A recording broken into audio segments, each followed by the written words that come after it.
प्रत्यारोप केले जातात त्यावरती काय सांगाल? आज पक्षाने तुमची हकालपट्टी केलेली आहे. काय तुमची आता भूमिका काय असणार आहे? नाही मला समजलं आता. मी मला हक्कलपट्टी केली म्हणून. पण हक्कलपट्टी का केली हे काल मी प्रेस घेऊनच विचारलं होतं. पण बहुतेक कुणाला सांगायचं नव्हतं. रिंग झाली होती. म्हणजे तुम्हाला सोपं उदाहरण द्यायचं झालं ना, आमच्या गावाकडच्या भाषेत म्हणतात, शिक्षा फिक्स आहे आणि फाशी मला. हे अगोदरच ठरलं होतं. हे पूर्ण प्लॅन्ड होतं आणि ते रेकॉर्डिंग माझं नाही आणि ते तुमच्याकडे आलं कसं? कुणी दिलं? याची चौकशी करण्याची मागणी आणि मला ब्लॅकमेल होतंय यासाठी मी बारामतीच्या डी-वाय-एस-पीकडे 22 ते 25 तारखेच्या दरम्यान एक पत्र दिलं होतं. त्याचा काही त्याच्यावर चौकशी झाली नाही. नंतर माझ्यावरती एक गुन्हा दाखल झाला आणि परत ती ऑडिओ क्लिप अगोदरच मला सांगितलं होतं, तुझी ऑडिओ क्लिप आम्ही व्हायरल करू आणि हे सगळं झालं. प्री प्लॅन्ड आहे. हे अपेक्षित आहे. काय नाही ह्याच्यात काही वेगळं नाही. तुम्ही एक माफी नाम्याचा व्हिडिओ देखील सोशल मीडियावरती दिला होता. त्या संदर्भात मग काय सांगाल? साहेब एखाद्या वेळेस सैरभैर जर झालं ना, आपण अडचणीत चाललोय म्हणलं ना, तर आपण कुठंही म्हणजे अ, जिकडे दिशा दिसेल ना, थोडक्यात विहिरीत पडल्यावरती आपण धडपडायला लागलो ना, तर इरुळ्याला सुद्धा आपण पकडतो त्याच्या शेपटाला, नाही का? जीव वाचवण्यासाठी फांदी हातात आली म्हणून. अशा प्रकारे सगळी रिंग करून मला ट्रॅप करून फसवलेलं आहे. ती क्लिप कुठून आली आणि ती क्लिप माझीच आहे का? आणि ती क्लिप कुणी वाजवाय दिली आणि का माझ्यावरती त्याचा आरोप लावला गेला याचा शोध होईपर्यंत ती क्लिप माझी नाही आणि मी त्याचा इन्कारच करतोय. 1 सेकंदाच्या क्लिपवर कसं समजणार? तुम्ही कसं ठरवलं हो? मीच आहे तो म्हणून? डायरेक्ट सांगितलं याला फाशी द्या आणि गुन्हा माझा मला अहो कोर्ट सुद्धा साहेब 2-4 सुनावण्या घेतं आणि मग फाशी देतं ना. इथं सुनावणीच झाली नाही माझी. आज जी पक्षाने भूमिका घेतली त्यावर तुम्ही सुनेत्रा वहिनींची भेट घेऊन तुमची बाजू मांडणार आहात का? सुनेत्रा वहिनींना म्हणजे पत्रकार परिषदे घेतले ना शहर अध्यक्ष, तालुका अध्यक्ष, त्यांचा ज्यावेळेस निरोप आलता ना मला, त्यावेळेस मी म्हणलं होतं, आदरणीय वहिनी साहेबांच्या समोर माझी काय भूमिका मांडायची आहे, मी काय केलंय विचारायचंय, तुम्हाला कुणी काय ऐकवलंय ते मला सांगा. आणि ह्या सगळ्या गोष्टीसाठी मी त्यांची वेळ मागितली होती. त्यांनी मला म्हणजे या लोकांनी मला रिंग केल्यामुळे तिथपर्यंत पोहोचू दिलं नाही. मग तुम्ही संपर्क करण्याचा प्रयत्न केला का? सुनीता वहिनींना हे संपूर्ण घडलेला संपूर्ण प्रकार त्यांच्यावर कानावरती घालावा असा प्रयत्न केला का तुम्ही? 100% केला. माझ्या परिचयात जसं-जसं कोणाला फोन करता येईल असे मी केले. पक्षाने जी कारवाई केली ती योग्य अयोग्य काय वाटतं तुम्हाला? अहो, सुनावणी न झाली आणि निकाल दिला. ह्याला अयोग्य काय योग्य तुम्हीच ठरवा ना साहेब. मी जर सांगतोय, मला गुन्हा काय आहे मी विचारतोय प्रेस घेऊन. मी काल प्रेस घेऊन विचारली, मला फाशी घ्यायला लावताय ना, तर मी फाशी घेतो, पण माझा गुन्हा तर सांगा. प्रेस घेतल्यावर सुद्धा गुन्हा सांगायला कुणी आलं नाही. डायरेक्ट आज हकालपट्टी केली. होते तुम्ही दादांच्या अभ्यासस्थळावरती जाऊन त्या ठिकाणी भूमिका मांडणार होता. काय नेमकी भूमिका होती? काय साहेब मी काल प्रेसमध्ये सांगितलं, मी फावं तर तुमचा राजीनामा देतो. मला वेळ द्या. मी उद्याच्याला अन्नत्याग म्हणजे 9 तारखेला अन्नत्याग करून तिथं आत्मक्लेश करणार आहे अपघाताच्या इथं. तर त्या आशयाचं पत्र आज सकाळी मी ग्रामीण पोलीस स्टेशनचे पी-आय यांना दिलं. तर त्यांनी मला स्पष्ट नकार दिला आणि मज्जाव केला. तुमच्या जीवितास धोका आहे. आता मला सीरियस मी जी 22 तारखेला म्हणलोय ना, की माझ्या जीवाला धोका आहे. पोलिसांना आत्ताशीच समजलं बहुतेक आज. माझ्या जीवाला धोका आहे. म्हणून त्यांनी सांगितलं तुम्हाला तिथं जाता येणार नाही. अन्याय चालू आहे. रिंग केलेली आहे. याचा निकाल फायनल आहे. त्यामुळं केसच चालली नाही साहेब. डायरेक्ट ड्राफ्ट म्हणजे हुकुमशाही आली. हुकुमशाही आली. डायरेक्ट आदेश. डायरेक्ट आदेश. या सर्व प्रकरणावर नेमकी इथून पुढची तुमची नेमकी भूमिका काय असणार आहे? ठोस भूमिका. माझं राजकारण संपवण्यासाठी हा प्लॅन आहे आणि माझं राजकारण संपू पाहणारी एक टोळी सक्रिय आहे.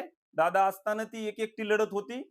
आता त्यांनी टोळी केलेली एक माझ्या भोवती आणि रिंग केली आणि त्या रिंगेतून मला बाहेर निघून द्यायचं नाही. का? तर माझं राजकारण संपवावं. बिनविरोध नगरसेवक मी 21 नोव्हेंबर 2025 ला झालो ना, त्या दिवशीपासून आजपर्यंत माझ्यावरती इतके अनेक भयानक प्रसंग आले, माझ्या कुटुंबावरती आले आणि वेगवेगळी बदनामी करत सुटल्यात हो. यांना कोणी सांगितलं? कशाची पुष्टी? वाटेल ती जीभ येतात बोलतात, कमरेच्या खाली शिव्या देतात. अतिशय घाणेरड्यावानी मी काल प्रेसमध्ये सगळ्या कमेंट्स दाखवल्या. याच्या पाठीमागं कोण आहे? ही माझा फोन ट्रॅप कुणी केला? आणि त्यातलं रेकॉर्डिंग बाहेर कसे गेले? याचा तपास घेणार का मलाच गुंतवणार? मी राजीनामा दिला की संपला का तुमचा विषय? राजीनामाच पाहिजे होता मग कोणाचाच शोध लागणार नाही. राजीनामा मी देणार. हे बाहेर आलं कसं? माझं मत मांडायला मला व्यासपीठ आहे का? जर मला व्यासपीठ नसेल तर मी 18 वर्ष संघर्ष केलाय. मी स्वतःचं व्यासपीठ स्वतः निर्माण केलंय. मी राष्ट्रीय समाज पक्षाच्या मुशीत वाढलेला कार्यकर्ता आहे. 2018ला मला अजितदादांनी, मी 16च्या नगरपालिकेला 23 मतांनी पडल्यानंतर मला दादांनी जबाबदारीने पक्षात घेतलं, राज्याचं उपाध्यक्ष केलं. मी महाराष्ट्रभर वेगवेगळी आंदोलनं केली आणि त्याचं फलित म्हणून मला आत्ता पहिल्यांदा काही मिळलं असेल. या मलिदा गँगवाल्यांना आज ठासून सांगतो, कोणाच्या 1 रुपयात मिंदा नाही. तुम्ही खाल्ला असेल म्हणजे काय झालं, चोर तो चोर वर शिरजोर. मलिदा गँगवाली टोळीच मला मलिदा गँग म्हणती. अरे तेवढं जर नशिबात असतं ना माझ्या मलिदा गँग, तर मग मी काय केलं असतं ते बघा. मी मलिदा गँग मधला नाही. मलिदा गँगवाल्यांनी अजून म्हणजे ते हात पुसायचे राहिलेत त्यांचे खाल्लेले, आणि त्या खरकाट्या हातानेच त्यांनी माझा गेम केला. सकाळी देखील अनेक नगरसेविकांनी हम्म. OSD-कडे सह्यांचं निवेदन दिलेलं आहे. की नगरसेवक पदावरून तुम्हाला ते माझे सहकारी मित्र जे आहेत काही, ते मला आडून गोळ्या मारत होते काल. वेगवेगळ्या फेक अकाउंटवरून माझा राजीनामा मागत होते आणि टेम्पो तयार करत होते. आज फक्त उघडपणे गेले. अहो ते बी गेले नसते. त्यांना माहिती आहे किशोर कसा आहे. किशोरचा संघर्ष त्यांनी बघितलाय, किशोरची चळवळ बघितली.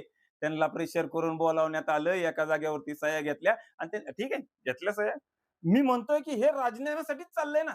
त्यांच्यावर देखील दबाव आहे असं तुमचं. अहो माणसाची इतकी कुचंबना, ती नगरपालिकेतला आमचा ग्रुप आहे साहेब, त्याच्यावरती नगरसेवक झालो ना आम्ही. आजपर्यंत एक मिटिंग नाही. मिटिंग घ्या म्हणून लोकांना त्या ग्रुपवरती म्हणावं लागतंय, शिवसाहेब मिटिंग घ्या की, नगराध्यक्ष साहेब मिटिंग घ्या की. अजून मिटिंग नाही हो साहेब. त्यामुळे ऐका, सगळेच अस्वस्थ आहे, सिस्टीम अस्वस्थ आहे. मी सांगतो, एक बदनाम गलीचा मला फक्त आता प्रमुख केलाय. त्या बदनाम गलीत एकटा राहायला पाठवले ना, एक एक करून अख्खं शहर त्या बदनाम गलीत येईल आणि एका दिवशी त्या शहराचा नगराध्यक्ष मी होईल.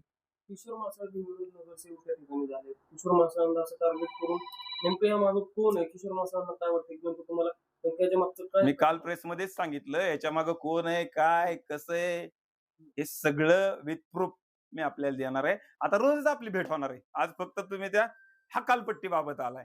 ह्या हकालपट्टी अपेक्षितच होती. अपेक्षित होती ना. अहो काय गुन्हा, तुम्ही सांगा बरं, कोणाची ऑडिओ क्लिप ती सांगा. कसं ठरवाल तुम्ही ऑडिओ क्लिप? काय असते माहितीये का, जर निकाल फिक्स असेल का नाही, तिथं वकील देऊन काम होत नसतं. वकिलाचा ना कोणाचा घास, मला फाशीची सजा. पक्षाने जो आता निर्णय घेतलेला आहे, त्या निर्णयावरून किशोर मासाळ चळवळीतले कार्यकर्ते आणि किशोर मासाळांचा प्रवेश घ्यायला आत्ताच जी अर्ध कॅबिनेट मंत्रिमंडळ आहे ना, त्या हल्ला बोलला धाराशिवला दादांनी माझा प्रवेश केला ना, तिथं होते तटकरे साहेब, आणि आज त्याच तटकरे साहेबांनी माझी हकालपट्टी केली. पुढे जाऊन काय भूमिका असणार आहे, कुठल्या पक्षात? माझं राजकारण संपवायसाठी चाललेला गेम आहे. माझं राजकारण संपणार नाही. मी राजकीय भूमिका घेणार आणि ठासून घेणार. मी कोण्या घडवलेला किंवा कोणाच्या आशीर्वादानं घडलेला कार्यकर्ता नाही. मी चळवळीच्या मुशीतनं तयार झालोय, संघर्ष केलाय. गेल्या निवडणुकीला मी 23 मतांनी पडलोय. आता मी बिनविरोध झालोय. माझी लोक माझ्यावर प्रेम करतात. माझ्या लोकांच्या सह्या ना, 6500 लोकांच्या सह्या ना, घ्या राजीनामा. लोक माझी 20 लिटर दूध आज माझ्या घरचं गेले. काल 20 लिटर दूध चहा पाण्याला गेले.